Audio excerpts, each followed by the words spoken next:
And welcome to the 6th episode of BrainWatched. I am your host, ZehOverseer, and joining me as always is JChippers. Hello. And Cubicle Wings. Hello. So sorry about, just sorry in general for that old video we posted. I don't like looking at those old videos. What do you mean? That's us in our prime. Yeah, but I don't like remembering the time that we broke up for 20 years. Yeah, that was a lonely period. Yeah, that's sad. We had to send Q back to Canada for a bit. Yeah. Let's talk about something good. Let's talk about something nice. We're starting off with the darkest movie of this year. Yeah, probably. With a review.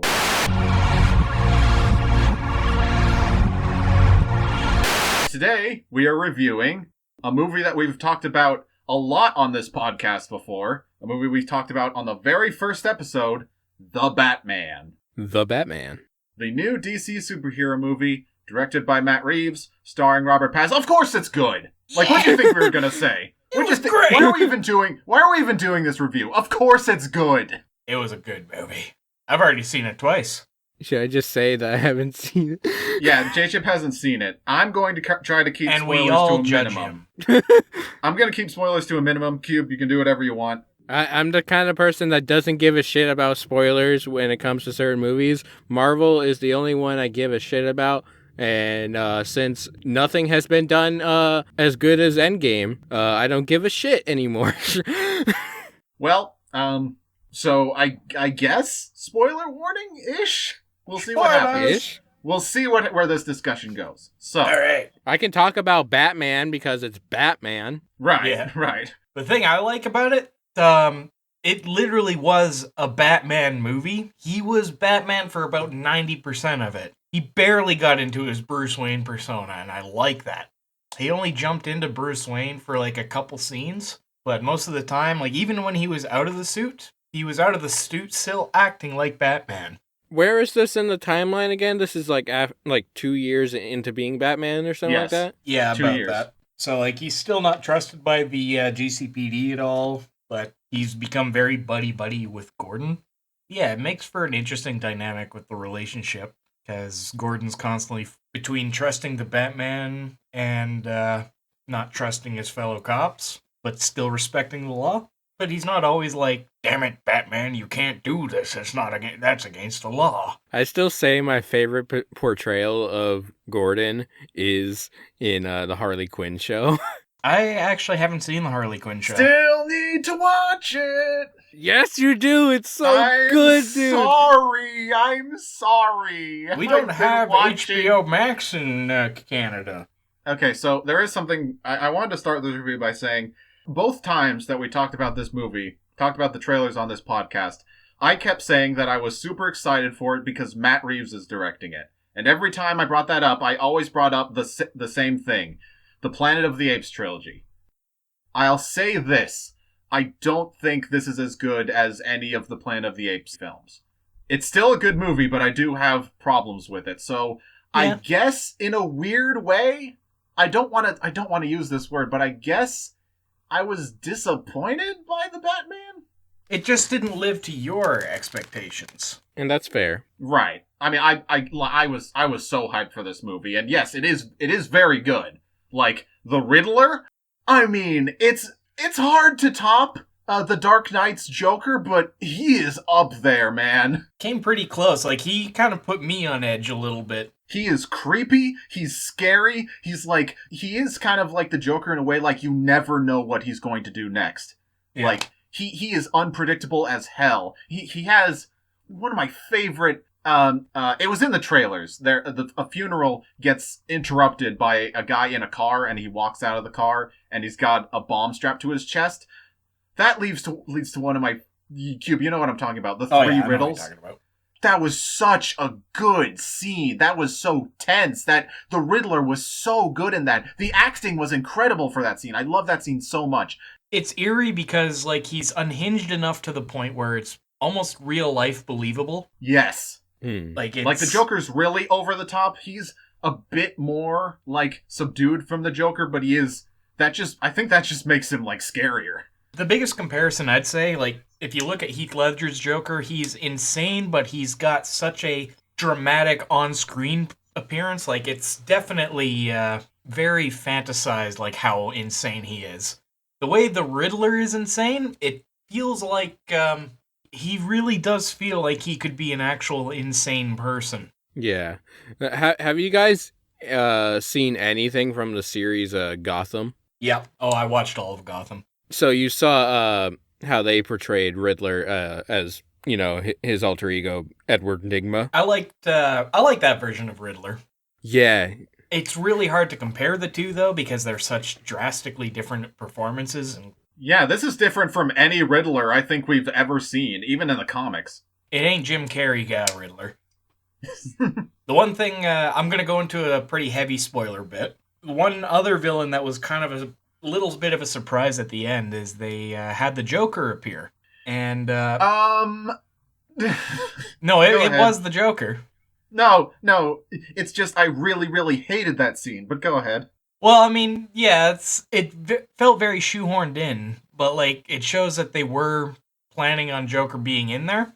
And it was planned enough that there was a 5-minute deleted scene where Batman meets the Joker there to ask him for a profile on the Riddler. And it's very much like Hannibal Lecter in Silence of the Lambs. And it's such a good scene. They released the 5-minute scene online, and it's so good. I really wish they would have kept it in. Like you said, Hannibal Lecter. Like, I'm chasing a crazy person. You're crazy. Tell me how crazy people do crazy things. Yeah.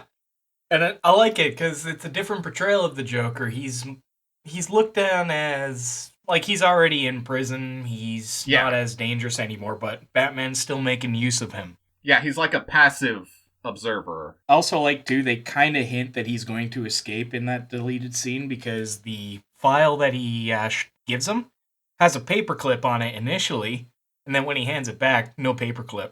I love that little hint there that he'll probably escape for he'll probably escape for if they do a sequel. I mean, you say it's a big spoiler, but I mean it's basically a mid/after credit scene, just, you know, before the end of the movie. And maybe I'm just fatigued. Maybe I'm just fatigued of Marvel and superhero movies. But man, I was so angry at that. I was so angry at just like, man, was this Warner Brothers? Was that you, Warner Brothers? Was that you? Did you make them put this in? Because that could have been an after credit scene. That didn't need to be part of the movie. You could have cut that and put it after the credits, so I could have gone home and been happy that, like, I'm sure glad that movie didn't end on a cliffhanger. I sure am glad that it was a complete story, because every fucking they always got to set up. It has to be a franchise. It has to be. Yep. Yeah.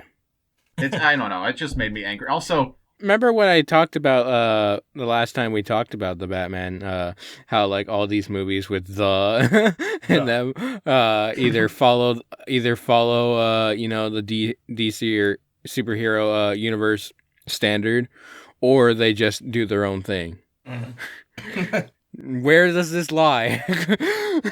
Well, it's not connect. Imagine.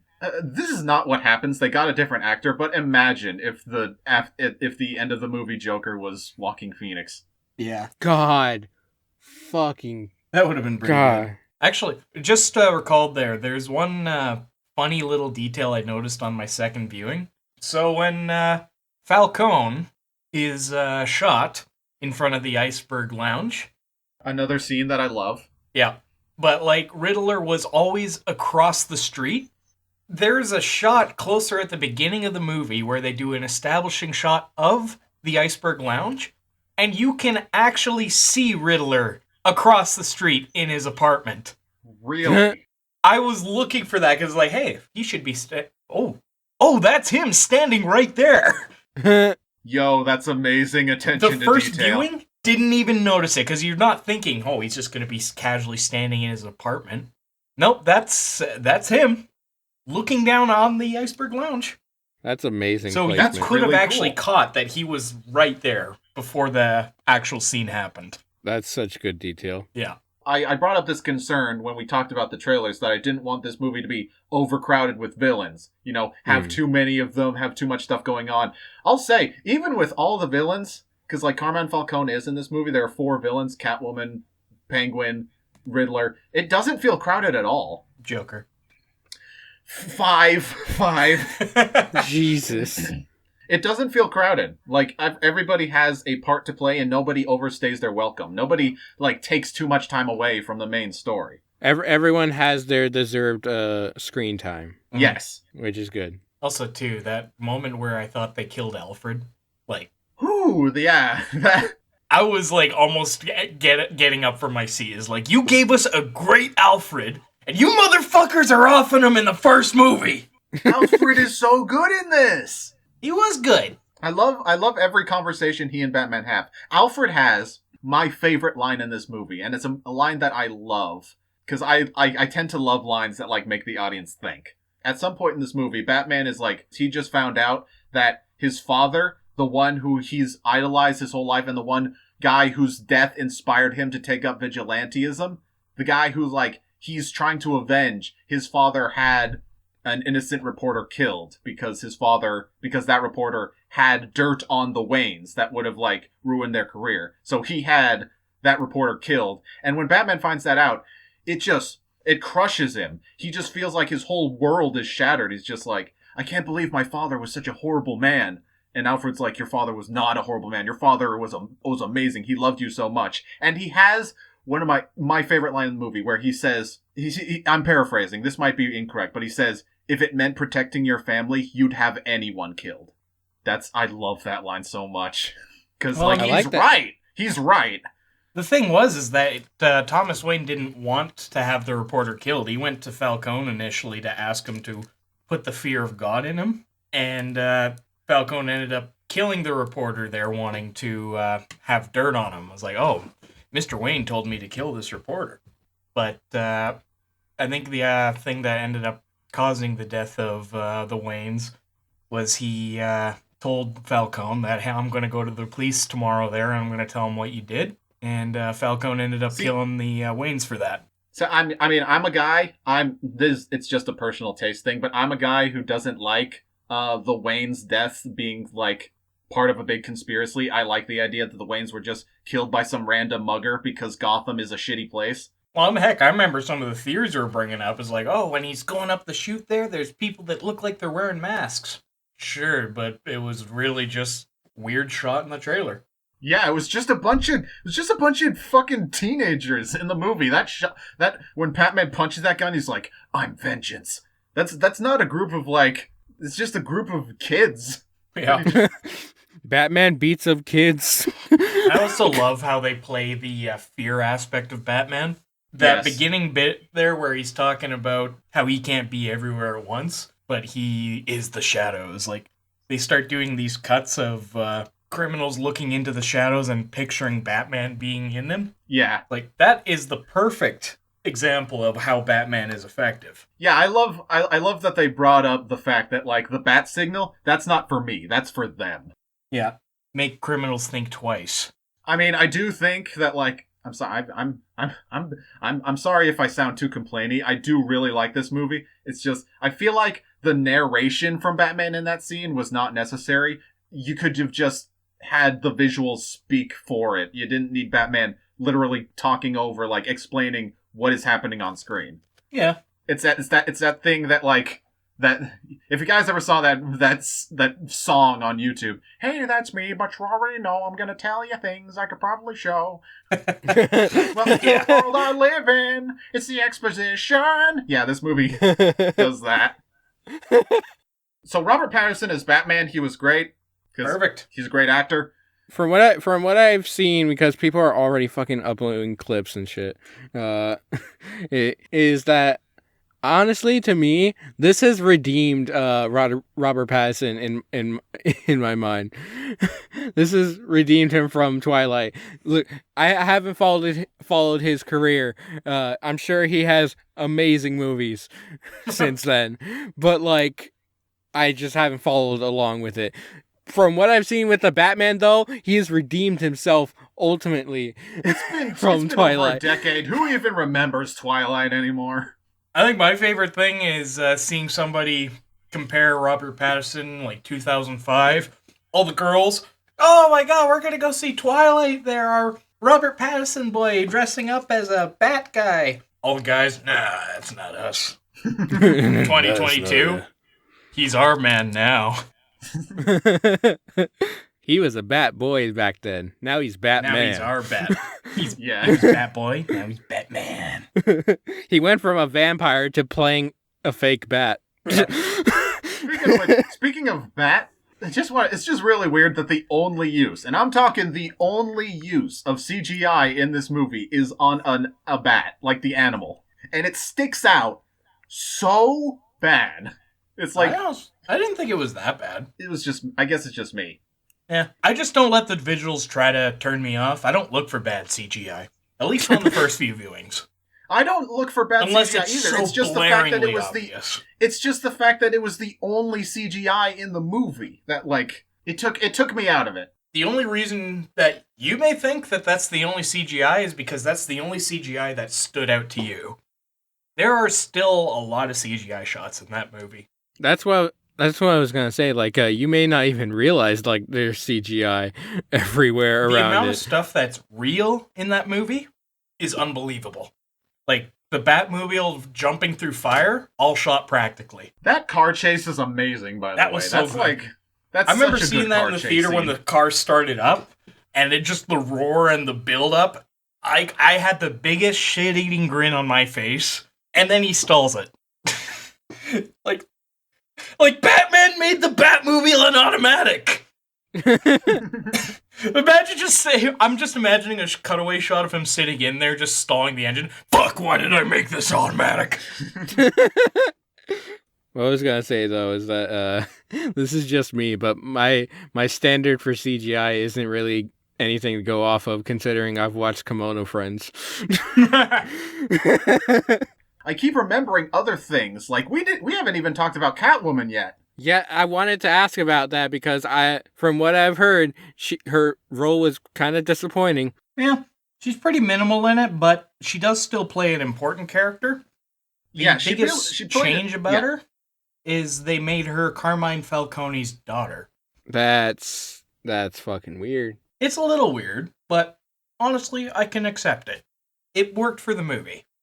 I liked her character, and I liked her character arc, but I did not buy the romance between her and Batman. I didn't buy that at all. I feel like they kissed 3 times in the movie.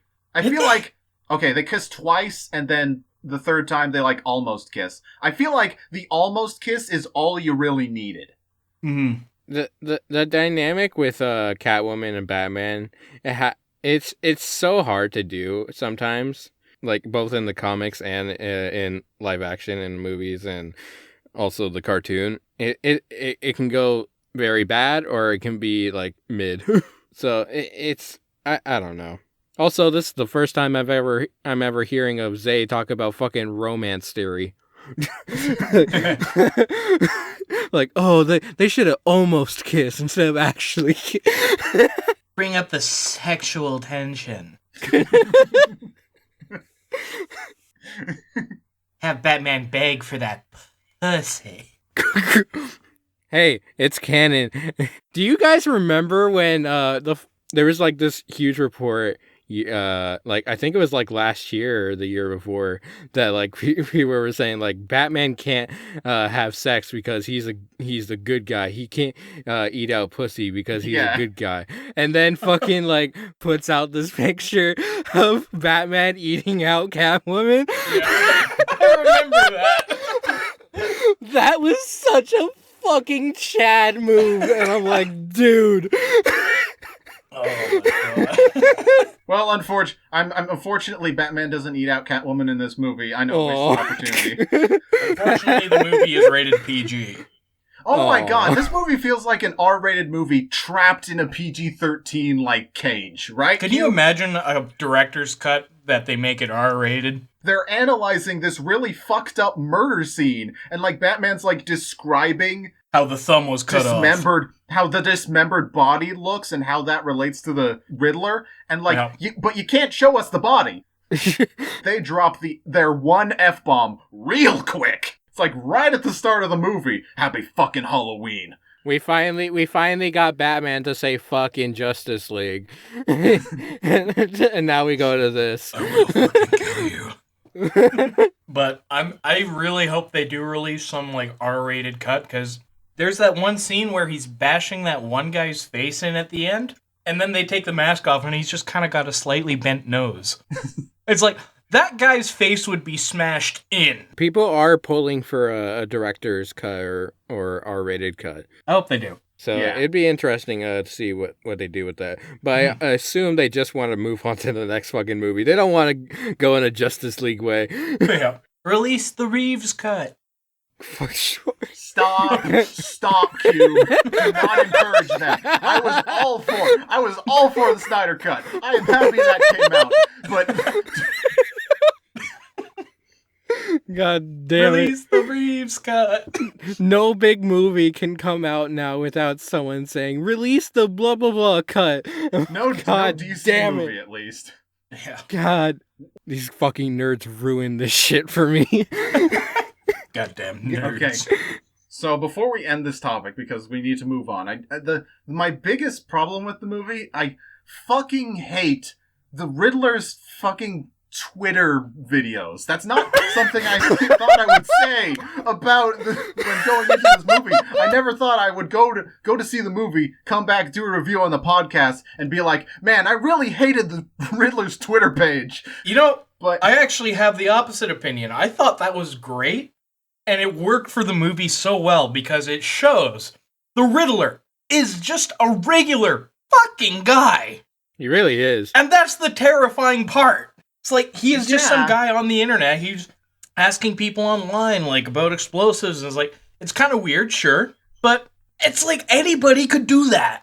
And then he nearly just broke the whole city. But my problem is, this is a detective movie. I thought the point of a detective movie was have the detective, being Batman, figure out everything by following all the clues, not have the villain put up videos on the internet just telling him where to go. Yeah. Like the point, Riddler has a quote in this movie where he explains why he does riddles, why he leaves riddles everywhere for the police and Batman to follow, where he says, I don't like people being told the truth. I like people figuring it out for themselves. Which is great. That's an awesome line and a good reason for him to be the Riddler. But how can he say that when we talked about Batman finding out his parents killed a guy?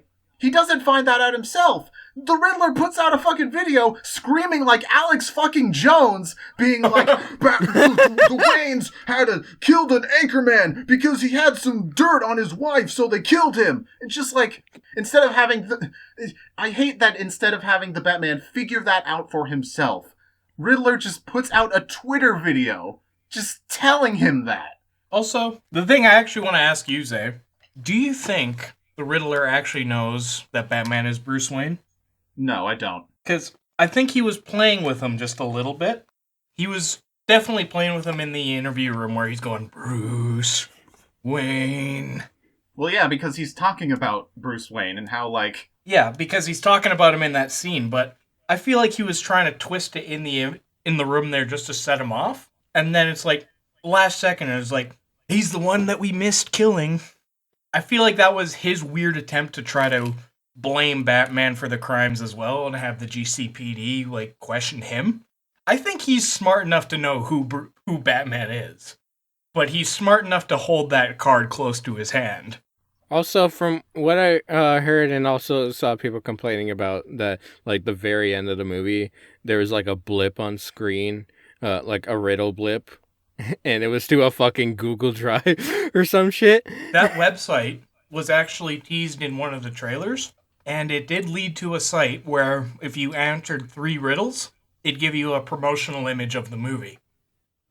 I kind of like that because it took all the internet analyzers who desperately try to like figure out these like hints and trailers, and it put them on a little bit of a treasure hunt. Yeah, kind of like an ARG. Yeah. Yeah. Yeah. They know. people will analyze these trailers to ridiculous proportions. And it's very smart to do it with a character like Riddler. You can't do that shit with you can't do that shit with fucking Joker or whatever. You have to do that shit with Riddler. Yeah. So I did a lot of bitching in this review, more than I thought I would be doing, but despite all of my bitching, this movie is still good. I still like it. Mm-hmm. I'm still gonna go see it regardless of spoilers or anything I've heard about it, because I've heard more good than I've heard bad. So I guess we should move on to the next topic. Batman. Speaking of dead parents. Oh my god. Star Wars Obi-Wan Kenobi trailer. Hell yeah. New series for Disney Plus, because they've been Mandalorian, Boba Fett, and now we're getting Obi-Wan Kenobi. I am so happy. Everyone's gonna get a show to the point where we have a show for that one ugly-looking blue bug thing that follows Anakin. See, that's okay. I was about to say. Oh, you mean Waddle? I want to see a Waddle. I want to see the Waddle. I want to see a Waddle original series. I was about to say, before you said the guy who owns Anakin, I was about to say, see, here's the thing, JChip. So here's the thing about Star Wars. When you say that creepy blue bug guy, that could be multiple characters you just described. That's true. It really could. Cube, you've played the Star Wars video games, right? And you've had to like make names for characters before. Yeah. And it's literally a fucking generator of like the stupidest fucking names. Oh yeah. Because the name, I feel like that's how George Lucas comes up with the character names. Is he throws a bunch of fucking garble in a hat. Well, I like it because I think in the original series, you have Luke, Leia, Han, very generic names. And the one character in the original series that had the weird one was Obi-Wan Kenobi. And I think that was supposed to be a tie-in of, like, because he's a Jedi, he has to have this weird name. You're totally right, because when he's on Tatooine, he goes by the alias Ben. Yeah. Yeah, Ben Kenobi. Which is a normal last name. Mm-hmm. Which I find funny. He's running from the Empire. He needs to make a new identity. he keeps his last fucking name. Well, people are like, "Oh, is that his like grandpa, his cousin, his dad?" My poor.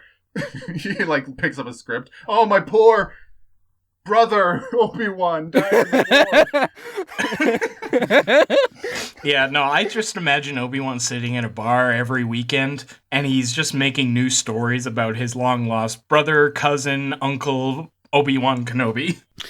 Or someone mentions in the bar, they like hear these stories about Obi-Wan, and he's like, Obi-Wan, I haven't heard that name in years. Yeah. Somebody starts telling a story there. Yeah, that Obi-Wan, I saw him one day, he was picking his nose and going for gold. No, I don't think Obi-Wan would do that. No, he just chops off his arm like he did in that guy in the bar. Yeah. That was totally unnecessary, by the way. I want y'all to remember that. Obi-Wan just cut a dude's arm off. Just relentlessly. He really did. He wasn't even the guy who initiated the fight in the first place. Right? Exactly. The arm that he cut off was the guy who was talking with him initially. And then the other guy who was like, he doesn't like you, was the one who pushed Luke out of the way, drew a blaster, and then Obi-Wan cuts the other guy's arm off. Like, the other guy had nothing to do with it. You cut his arm off. Maybe he missed. Yeah, he cut the wrong guy's arm off. It's like, it's not age. It's practice. Anyway, back to the TV show. We got off track. Ewan McGregor. Ian McGregor's back, and I couldn't be happier. Jesus Christ. Kid me knew what he was talking about. You did. I'll give it to you. You knew. You even said TV show. Like, you got it right on the money. Yeah. I'm a fucking genius. Good thing your dad was an accountant. So. How old is Ewan McGregor now? He is, okay, Ewan McGregor is 51 years old. Jesus. When Alec Guinness initially played Obi-Wan, he was 61. Or 62, actually. Huh. I guess that does check out. This series is taking place 8 years after episode 3, which puts Ewan McGregor at the almost exact age as Alec Guinness would be if it was 10 years before the original series. That is incredible timing. So he is 100% the perfect age for Obi-Wan Kenobi. He is the in perfect... this relevant stage. It's not even up for debate. He is the perfect actor to play Obi-Wan in this show. He totally is. The only thing is that he has, like, what I love, the production design of episode 3, they decided to make Obi-Wan's hair shorter so that they can help justify the transition from him looking from episode 3 to episode 4, while he loses his hair. And then they released the trailer, and he's grown it out again into a beautiful mullet. Such a beautiful man. Like, I'm 25, and I'd fuck him. He's a majestic man. I'm back to my bitching. I just want to say, like, as cool as this trailer is, this doesn't even have anything to do with the show. It has to do with, like, the rest of, Star Wars for the past, 5 years. And, this is not a joke. This is not a meme. I am not memeing right now. I am sick of sand. There's got so many goddamn deserts. So many desert planets. I hate sand. It's coarse. The Star Wars universe has so many majestic planets of different ecozones. Disney, let's go to a sand planet. Hey, let's make another sand planet. Is this one Tatooine? No, this one's Jakku. Why don't you make a new fucking planet? We just got off Book of Boba Fett. And we're back to Tatooine. It's just my pants are filled with sand. It's in my shoes, my socks. I'm sick of sand. Let's go somewhere else.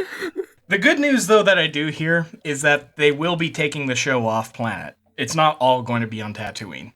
Good. At least we may see some new locations. One new location that is confirmed is, I'm not sure what the planet name is, but it's the Fortress of the Inquisitorius. And they showed it in the trailer, and it has it's where the Inquisitors are trained, basically. The one thing that people are very upset about is the presentation of the Grand Inquisitor. Originally, he was a character that was first brought up in the animated Rebels. Star Wars Rebels. He has a certain look to him. The species that he originally came from did appear in episode 3. That influenced the way his character was designed in Rebels. And then they take the Rebels-inspired design and they go into Kenobi. And they do not look anywhere close to being alike. And it obviously has a lot of people upset. Now, for me, I am a little upset that they couldn't have done it better. But I honestly don't care right now. I am just so happy that we're getting Ewan McGregor. The controversy, too, of bringing characters originally from cartoons and bringing them to live action that we had in Book of Boba Fett. Cad Bane. I saw that. We had Cad Bane come back. Yeah. He looked weird, I'll admit. He looks weird. But it grew on me, I'm not going to lie. Yeah. I thought he looked good after his appearance in the next episode that he appeared in. Mm-hmm. And the fact that they have the same voice actor from the series is great. Yes. I just kind of wish, too, for Kenobi, they would have had the same voice actor for the Grand Inquisitor from Rebels. The guy who plays him, I don't know his name, but he played Malfoy's dad from Harry Potter. Oh my god. But I like when the cartoons are actually, referenced in a way or tied in. I like it when it transitions into live action, if done correctly. Yeah. Yeah. And another character I'm excited to see has been confirmed. Well, first off, we know that Hayden Christensen is coming back to play Anakin. Yes! That guy was given so much hate in the original, episode 2 and 3 that he appeared in. Yeah, even though it was not his fault. Honestly, I still think he did the performance great. He was given so much hate, and I love that now it's after 20 years, we've all grown this new perspective on the prequels. Everybody's like, oh, we really want to say Hayden now. It's you guys treated him like shit 15 years ago. He's 40 now. That's why. Yeah. I I just hate Star Wars fans so much. They're the worst. Yeah. I've said it before and I'll say it again. Everyone talks about like, oh, this ruined Star Wars or that ruined Star Wars. No, I'm on the side of like, no, Star Wars fans ruined Star Wars. Yeah, the fucking nerds. I never look at one piece of Star Wars media, and if I don't like it, I don't sit there and think it ruined the entirety of Star Wars. I look at it as I don't like that particular piece, but everything else is great. Yeah. Like, don't let the little things ruin it for you. I'm not happy about the Grand Inquisitor. It's not going to ruin the show for me. I refuse to let it. Yeah. I wish people had that mindset. Well said. Yeah. I agree. But, okay, anyway, really quick, I want to finish my thought here with Hayden Christensen. Right. So, he's confirmed to be back. Most likely it's going to be like flashback sequences to Anakin Skywalker, which would be awesome. But there's also confirmation that Darth Vader will be making appearances. The thing I have not seen confirmed is if James Earl Jones is back to voice him. I didn't actually think... That's a good point. I didn't think of that. They would have confirmed him by now, wouldn't they? But do you think if they couldn't get him, that they would just pull someone from any of the animated Darth Vaders? Has Darth Vader been played by anyone else but James Earl Jones throughout history? What about Lego Darth Vader? Lego, The Force genius. Unleashed, like other things, all done by different actors. A lot of games, it's yeah. all somebody else. For some reason, I forgot games exist. What? Oh shit, video games are a thing. Oh yeah. Like, if they show Vader and he speaks and it's not James Earl Jones, I am going to be a little upset. A little upset. Honestly, with Darth Vader, you're worried about that. With Darth Vader, my only question is, what's he going to be doing the whole series? Is this just going to be, like far away, like ordering the Inquisitors of what to do? Because, like, I think I heard there is going somewhere to be action. that Obi-Wan and Darth Vader are going to have a rematch, but They are. that just makes me wonder, like, well then, what if Darth Vader finds Obi-Wan and now he knows where he is? Like, then what has he been doing for the past, like, after that, for the next 10 years? Just like, well, that didn't work. Oh, well, we tried, guys. I guess we'll just let him live. Well, I mean, that's why the story's going to be going off-world, away from Tatooine. So there might be an encounter on a different planet, and who knows, they might show Obi-Wan almost dying, and that'll convince Vader that Obi-Wan is dead. Because at no point in Episode 3 does Anakin think that Obi-Wan is dead. Obi-Wan wins that fight. He walks off. Anakin is sitting there thinking his master is alive. Then we go to Episode 4, and he has the mindset that his master should have been dead for many years. There has to have been one point where he thinks Obi-Wan died. And I think that'll be shown in this this series. Maybe. I didn't think of that. That'd be cool. That would be. And I mean, it has been confirmed that Ewan McGregor and Hayden Christensen have been working on choreographing new fight scenes. God, the fact that they can go at it at their age. Well, I mean, it was only 20 years ago that they gave us the best, like, sword fight in history. Like, that Mustafar battle, I've never seen anything top that. Yeah. That is pure choreographed gold. God damn. And if we can get something even slightly on par with that, like, this could be my dream series for Star Wars.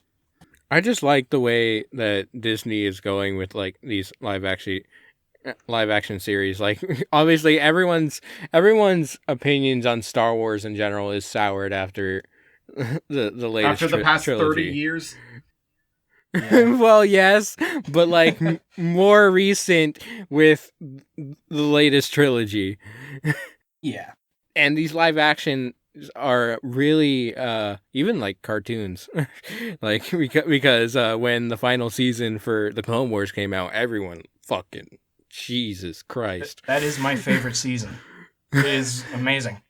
So like I feel like these series that are like not, you know, the big movies are reinvigorating everyone's opinion on Star Wars. I honestly think Star Wars works better as TV shows. Like, movies, they kind of miss the mark. You only get 2 hours at max, really, to put in enough stuff from the already established Star Wars universe and make something satisfying. Well, the original stuff was books. Yeah. So, But, like with TV shows, you have a lot more time, you have a lot more story that you can flesh out. I think that's the way Star Wars should be heading, is with series like this. Before we move on, there's just the last thing I want to say about the Kenobi show. It's not even like a theory. It's just a cool idea that came to mind when I looked at the trailer. Because, this is taking place when Jedis are in exile. And, like, they're on the, like, the Empire is, like, on the run. And they're, like, being hunted down.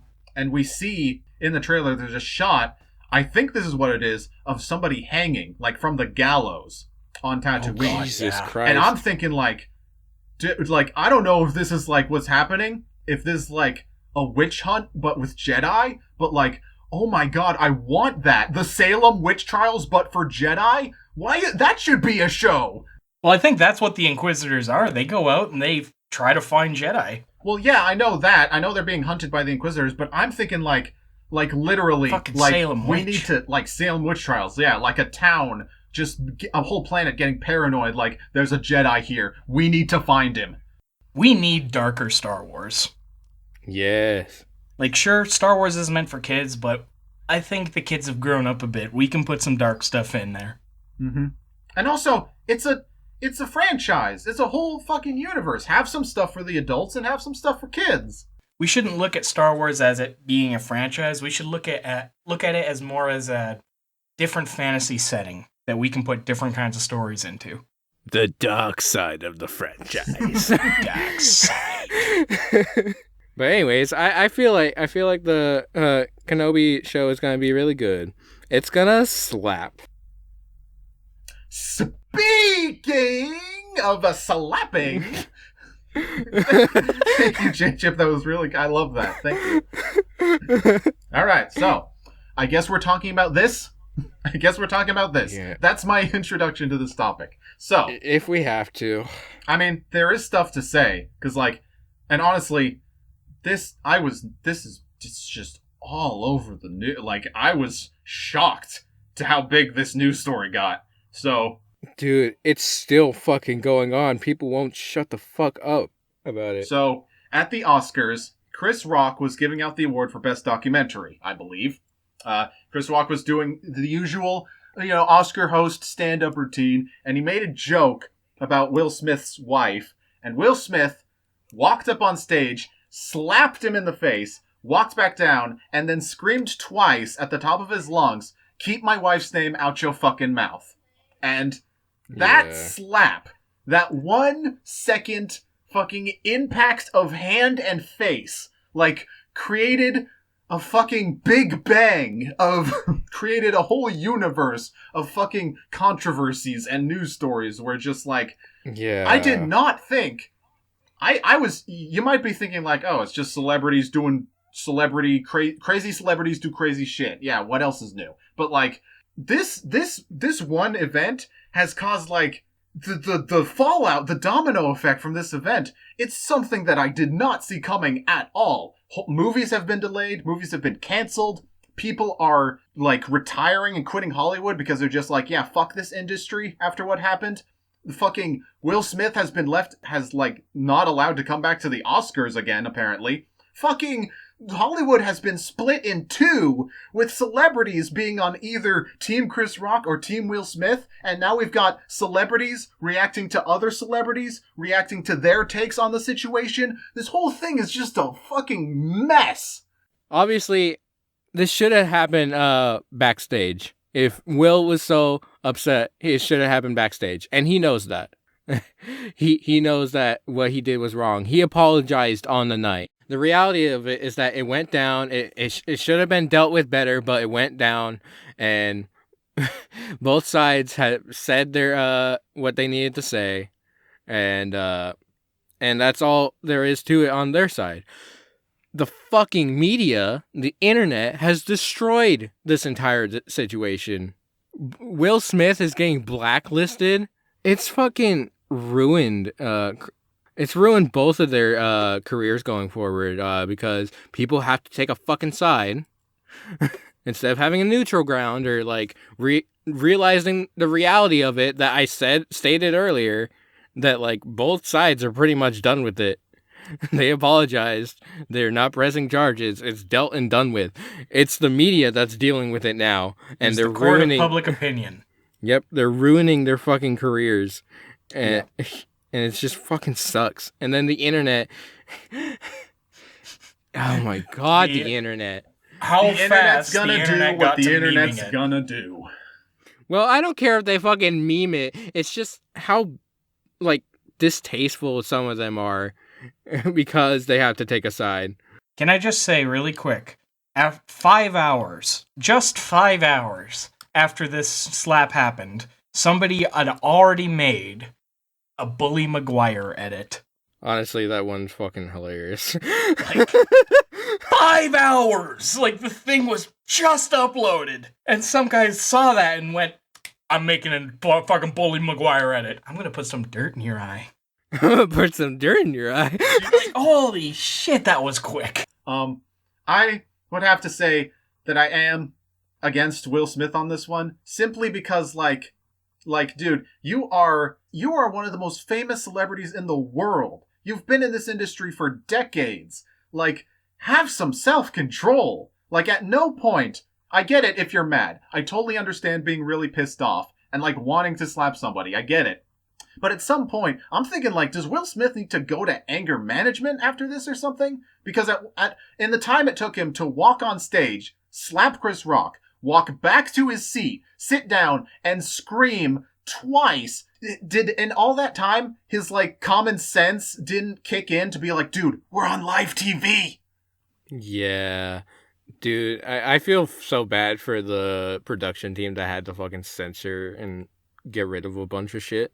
And I guess, and the weird thing is, like, the cynical part of me, because I've gotten quite cynical in my 20s, the cynical part of me wants to be like, I know why Will Smith got on stage and, like, slapped Chris Rock despite being on live TV. He did it because he knew he would get away with it.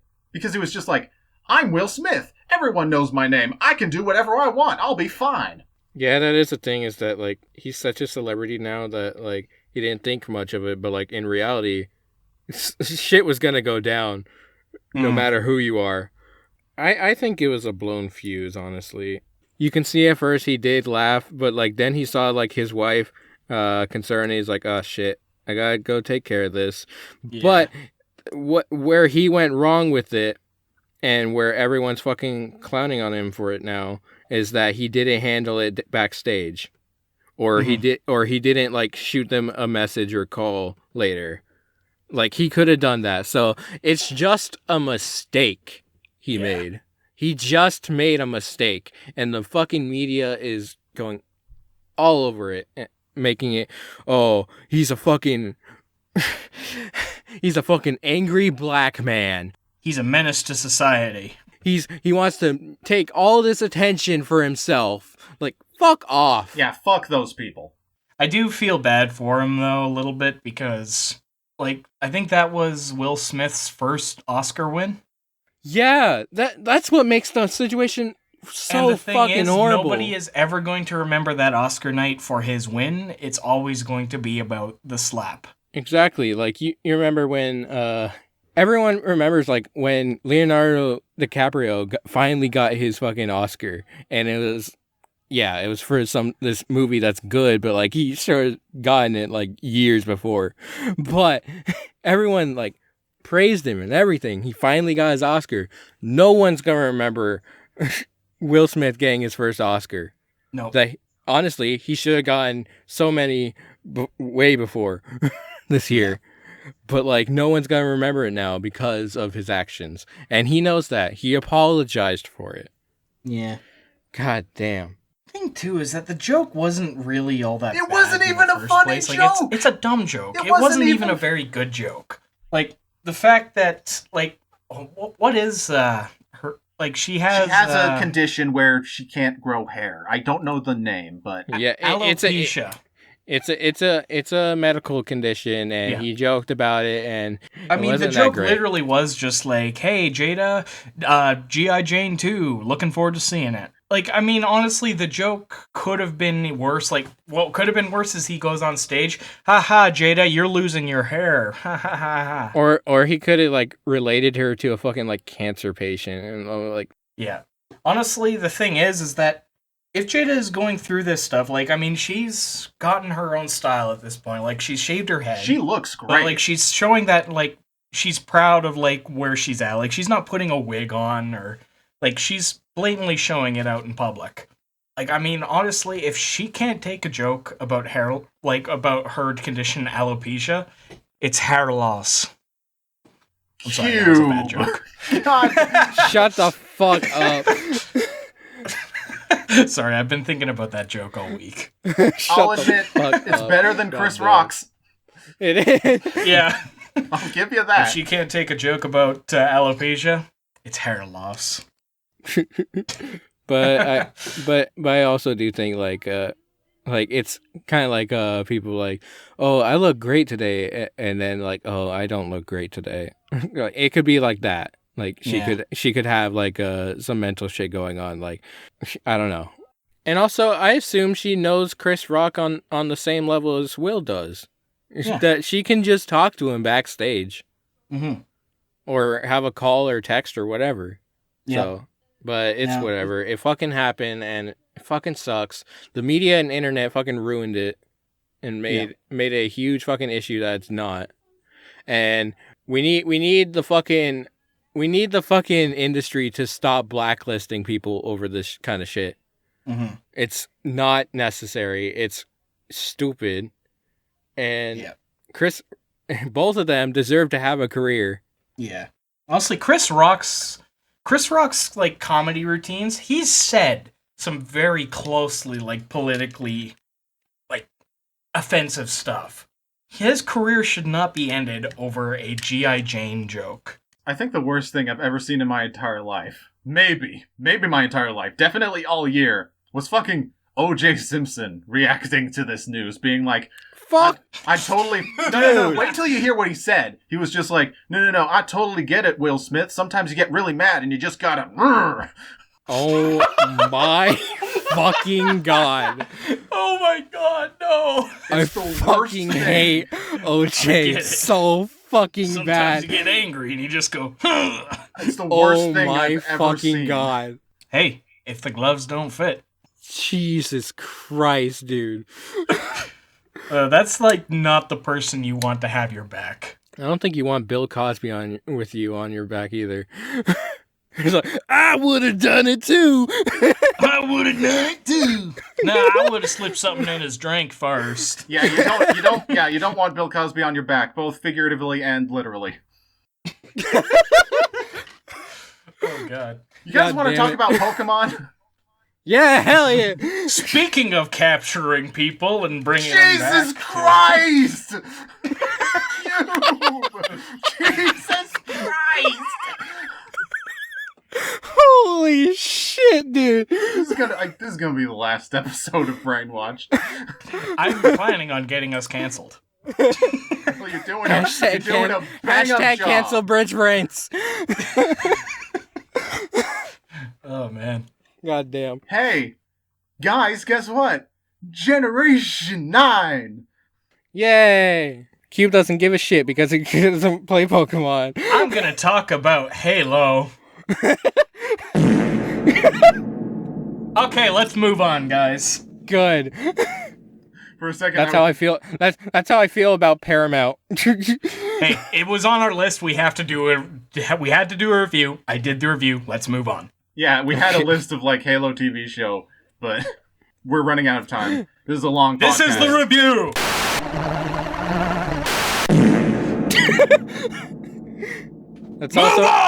That's also my review of Paramount Plus. It fucking sucks. Scarlet and Violet, new Pokemon generation coming out this year. I figured we'd get one this year. And you're not even a Pokemon fan. No, I'm not. You don't have to fucking endure this shit every fucking few years. Let Game Freak sleep. But you are the big Pokemon fan. So, what are your thoughts so far? We've only gotten one trailer. What are your thoughts so far on Scarlet and Violet? Weed Cat is best. Weed Cat is great. Honestly, I think I'm biased. So I think I'm if I ever play this game, which we might, you can just follow JChip on Twitch. I think I like the Duck. I think Duck's my guy because he looks like Donald Duck, and I'm biased. There's been some really great fan art of like all of them predicting what their next evolution is going to be. There's so many that are already predicting that the Duck's going to look like a JoJo character. Well, man, and I'm for it. I'm all fucking for it, dude. Pokemon fans are really talented. Dude, every fucking Pokemon Direct, immediate fan art. Holy shit, dude. Like, I don't know what it is about artists. They're like, fucking quick as fuck, boy. They're so fast. The cat, though I will say, I just said I'm partial to Quaxley. What's the name of the cat? Sprigatito. So cute. So fucking cute. That thing is adorable. Yeah. So, that actually reminds me that we need to talk about that.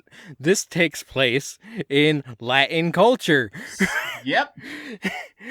I'm finally fucking represented. Yeah, I bet you must be very happy. I am, because I'm assuming it either takes place in like Spain or Portugal or some shit like that has been spoken about. It's Pokemon. It's gonna be like a mixture. It looks fucking great. Obviously, it doesn't look fucking polished. People are already fucking complaining like, this looks garbage. Like, it's not the full product. And I'm pretty sure that trailer was done like months, if not a year ago. So, I mean, probably, but there is the argument to be made of just like Pokemon games never look as good as they could be. Yeah. Despite being the biggest, everyone said it already. Pokemon's the highest grossing media franchise of all time. Why can't they afford? Yeah, and me and Josh talked about this at JTBA. We talked about this in our Sword and Shield review. That, like, there's so many people complaining that, like, some of it is valid, some of it is like, shut the fuck up. Same with Star Wars. But, yeah, the animation obviously could be better. Like, some character sprites could obviously look better. I don't care at this point. It's Pokemon.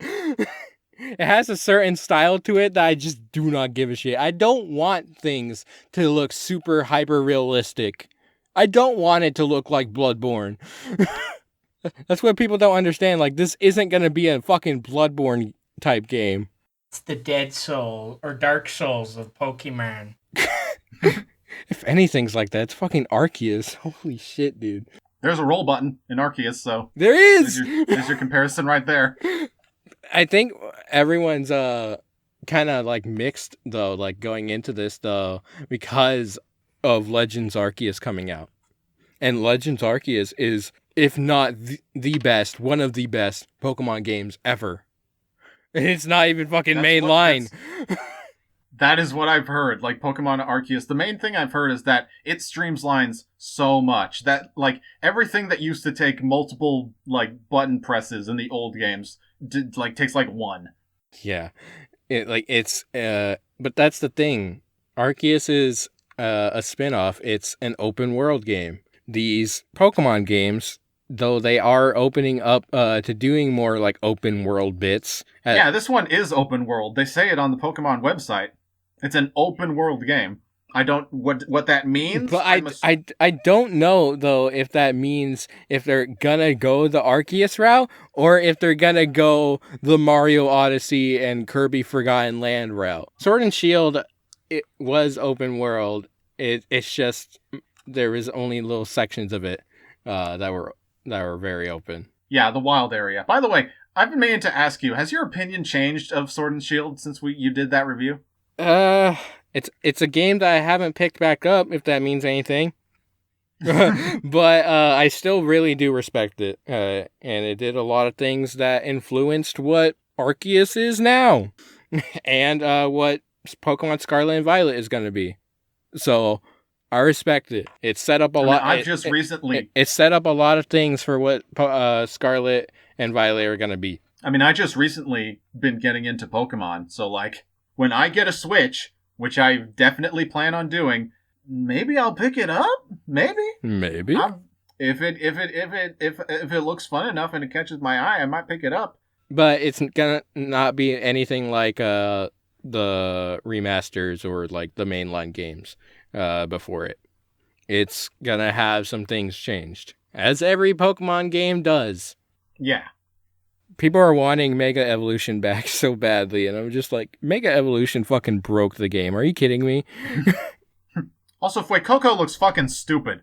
Oh, the fucking, like, the apple gator thing? Yeah. I fucking love him. He's a fucking... I don't love him. He looks so dumb. You haven't seen this Pokemon yet, but he looks like Garchomp's pre-evolution. That's the weird thing. I know Sword and Shield did the same thing. It's so weird that they don't... Other than the starters, they don't reveal new Pokemon in the first reveal trailer. I'm just thinking, like, wouldn't showing entirely new Pokemon help get people hyped up? Right. Because, like, they did show, like, some Pokemon in the trailer that weren't the starters, but they were, like, pre-gen. They're from the other gens. I don't get it. Which people are gonna bring up the fucking National Dex, and we're never gonna fucking hear the end of it. But... I don't give a shit, because National Dex does not fucking matter.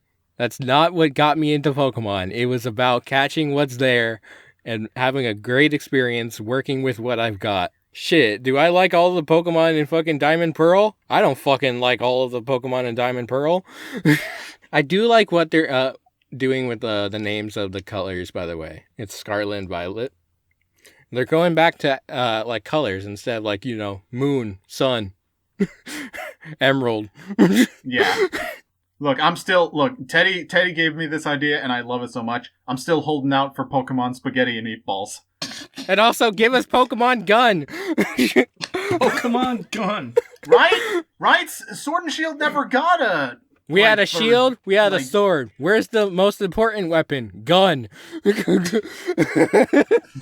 Where's Pokemon Rock, Papers, and Scissors? And I'm wondering, because they haven't done this with Sword and Shield, they haven't done this with any other Pokemon game for a while, if they're gonna do a third game that, like, mixes the two or it makes its own story. Because I kind of want to see that back, but at the same time, I kind of don't. Because it's just trying to get more money out of us. Yeah. When you put it like that, it's just like, yeah, just sell DLC.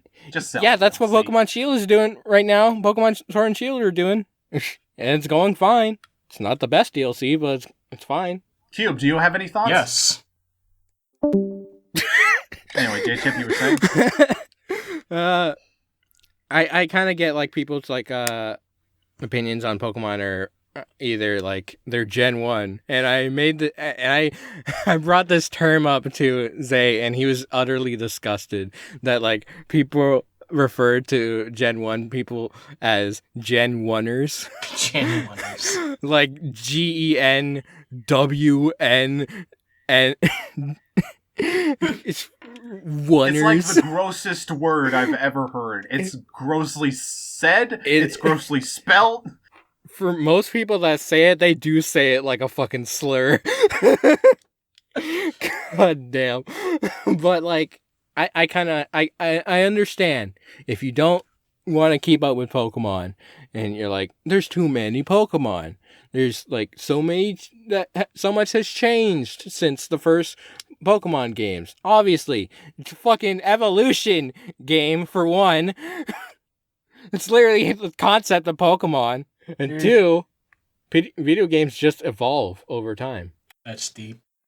We wouldn't have Pokemon Legends Arceus had it not been for From Software. I'm gonna say that now. From Software influenced Pokemon.